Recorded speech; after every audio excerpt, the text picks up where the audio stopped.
درود پاک کے متعلق ایک بات بہت زیادہ ہمیں پڑھنے اور سننے کو ملتی ہے کہ جو بندہ درود پاک کی کثرت کرتا ہے اللہ کریم اس کی پریشانیوں اور مصیبتوں کو دور فرما دیتا ہے، اس کی پہاڑ جیسی مشکلات کو اس پر آسان فرما دیتا ہے اور ایسی جگہ سے رزق عطا فرماتا ہے کہ بندہ گمان بھی نہیں کر سکتا۔ ایسا ہی درود پاک کی کثرت کا ایک واقعہ، ایک عاشق رسول کا واقعہ، ایک عاشق درود کا واقعہ کہ جو تھا تو بہت غریب، بہت تنگ دست، جب درود پاک کی کثرت کی تو اس پر کیسی کرم نوازی ہوئی، وہ کتنا نوازا گیا۔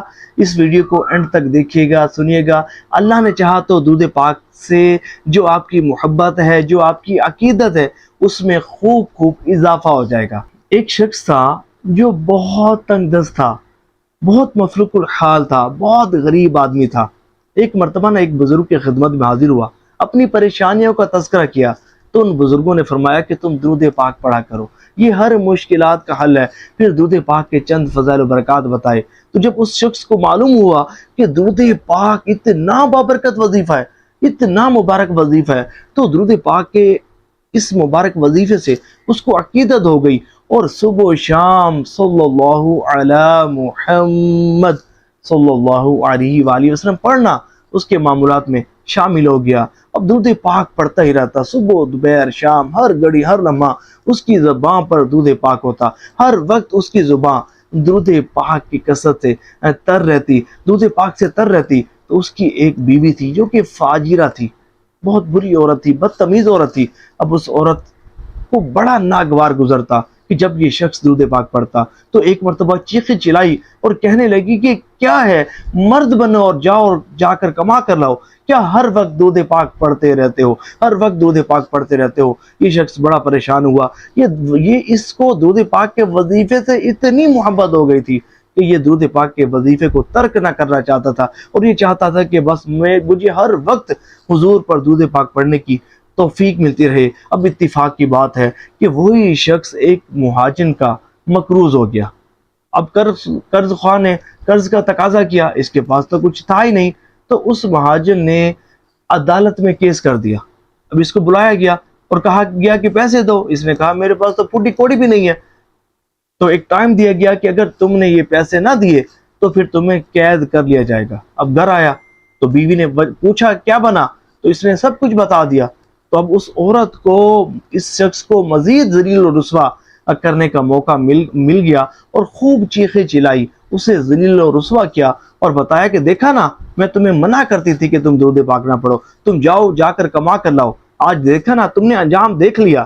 اب یہ شخص بڑا پریشان ہوا، لیکن درود پاک کی کثرت کے وظیفے پر اسے بڑا یقین تھا، بڑا اعتماد تھا، پھر بھی تسبیح اٹھائی اور درود پاک پڑھنے بیٹھ گیا۔ جب آدھی رات کا وقت ہوا نا تو اللہ تعالیٰ کی بارگاہ میں عرض کی، مولا تو بے سہاروں کا سہارا ہے، تو سب سے بڑھ کر رحم فرمانے والا ہے، تو بڑی کرم نوازی فرمانے والا ہے۔ مولا میں تیرے حبیب سے بڑی محبت کرتا ہوں، تیرے حبیب کے اس مبارک وظیفے درود پاک سے بڑی محبت کرتا ہوں، مولا بڑا پریشان ہوں، کرم فرما۔ بس رب کریم کی بارگاہ میں عرض کرتے کرتے، التجا کرتے کرتے اسے نیند آ گئی۔ نیند کیا آئی، گویا کہ قسمت انگڑائی لے کر جاگ اٹھی اور خواب میں ایک بہت ہی حسین و جمیل اور بہت ہی نورانی پروقار اور بہت پاکیزہ شخصیت تشریف لائی۔ تو یہ ان شخصیت کو دیکھ کر بڑا خوش ہوا اور عرض کرنے لگا کہ آپ کون ہیں اتنے حسین و جمیل؟ تو وہ فرماتے ہیں کہ میں وہی ہوں کہ جن پر تم درود و سلام پڑھتے ہو۔ اللہ اکبر، میں اللہ کا نبی ہوں، میں اللہ کا رسول ہوں۔ یہ حضور صلی اللہ علیہ وآلہ وسلم اس سے فرماتے ہیں، اپنا تعارف کرواتے ہیں۔ تو یہ سن کر وہ شخص خوشی سے جھوم اٹھتا ہے، پھر اپنی پریشانی کا تذکرہ کرتا ہے تو حضور صلی اللہ علیہ وآلہ وسلم فرماتے ہیں کہ گھبرانے کی کوئی ضرورت نہیں، صبح اٹھ کر تم وزیر کے پاس جاؤ اور اسے جا کر یہ خوشخبری سنانا کہ تمہارا وظیفہ درود پاک ہم نے قبول کر لیا ہے، اور پھر اپنی پریشانی کا ذکر کرنا، اپنے قرض کا ذکر کرنا، وہ تمہاری پریشانی کو دور کر دے گا۔ تو صبح جب وہ شخص بیدار ہوتا ہے تو بڑا خوش ہوتا ہے، اپنی حیثیت کے مطابق پھٹا پرانا لباس پہنتا ہے اور وزیر کی رہائش گاہ کی طرف روانہ ہو جاتا ہے۔ وزیر کی رہائش گاہ پر پہنچ کر دربانوں سے کہتے ہیں کہ میں نے وزیر سے ملنا ہے۔ وہ کہتے ہیں کہ تم نے اپنی حیثیت اور اوقات دیکھی ہے کہ تم انہی پھٹے کپڑے پھٹے پرانے کپڑوں کے ساتھ تم وزیر سے ملاقات کرو گے؟ تو وہ کہتا ہے کہ میں نے وزیر کو ایک پیغام پہنچانا ہے، میں نے ضرور وزیر سے ملنا ہے۔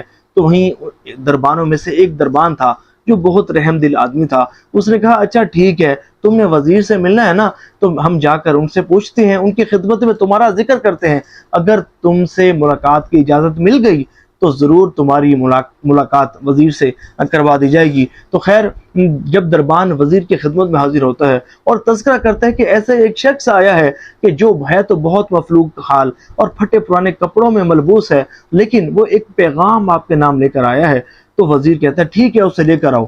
تو اس شخص کو وزیر کی خدمت میں پیش کیا جاتا ہے، تو وہ وزیر کہتا ہے کہ کیا پیغام لے کر آئے ہو اور کس کی طرف سے تم پیغام لے کر آئے ہو؟ تو وہ بتاتا ہے کہ میں حضور صلی اللہ علیہ وآلہ وسلم کا پیغام لے کر آیا ہوں، ان کا پیغام لے کر آیا ہوں کہ جن پر تم درود پاک پڑھا کرتے ہو، جن پر آپ درود پاک پڑھا کرتے ہو۔ اور سنو، میرے حضور صلی اللہ علیہ وآلہ وسلم نے فرمایا تھا کہ وزیر سے کہنا کہ ہم نے تمہارے درود پاک کو قبول کر لیا ہے۔ اللہ اکبر، اللہ اکبر۔ یہ سن کر وزیر خوشی سے جھوم اٹھتا ہے۔ پھر وہ غریب شخص اس وزیر سے اپنی پریشانی کا ذکر کرتا ہے کہ میں مقروض ہوں اور میرے حضور نے فرمایا تھا کہ تم صبح وزیر کے پاس چلے جانا، وہ تمہاری پریشانی کو دور کر دے گا۔ تو وزیر جو ہے وہ بہت سارا سمجھے کہ مال و دولت اس شخص کو دیتا ہے، اور وہ شخص پیسے بہت سارا سمجھے کہ اشرفیاں اور بہت سارا مال و دولت لے کر اپنے گھر کو روانہ ہوتا ہے، اور خوشی خوشی اپنے بیوی کے ہاتھ پر سارا مال رکھ دیتا ہے۔